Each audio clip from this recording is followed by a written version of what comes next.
Hey everyone! Today I had the chance to sit down with Anthony Gardner, the author of Stars with Stripes, a powerful look at the bond between the US and the European Union.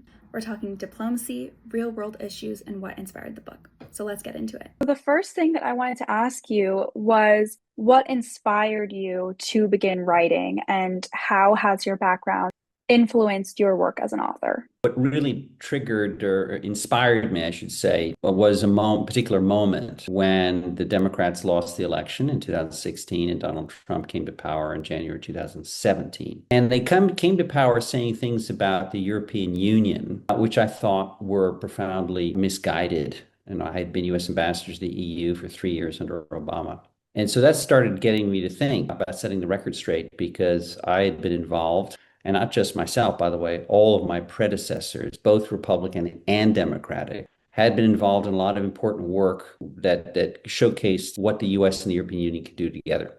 Before writing Stars with Stripes, were there any pivotal moments in your life that led you to explore transatlantic themes in your writing? Up in a transatlantic family. My mother was Italian, my dad an American. I grew up in the United States, but I spent a lot of my time in Europe.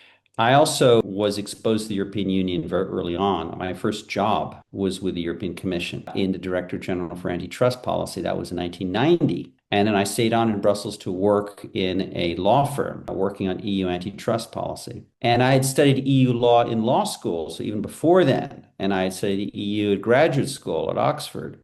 So all of those things kind of enhanced my interest in the subject. And I had been also director for European affairs at the White House back in 94, 95 under President Clinton. What was sort of the initial spark that led you to write Stars with Stripes? It really was in the early Trump first administration when I saw the overturning of decades of Republican and Democratic efforts. And I thought for no reason. Every administration has the right to implement the policies that that administration wants. But I didn't see a coherent strategy behind all of this. So I said, well, somebody should write a book. And I quickly determined that somebody should be me.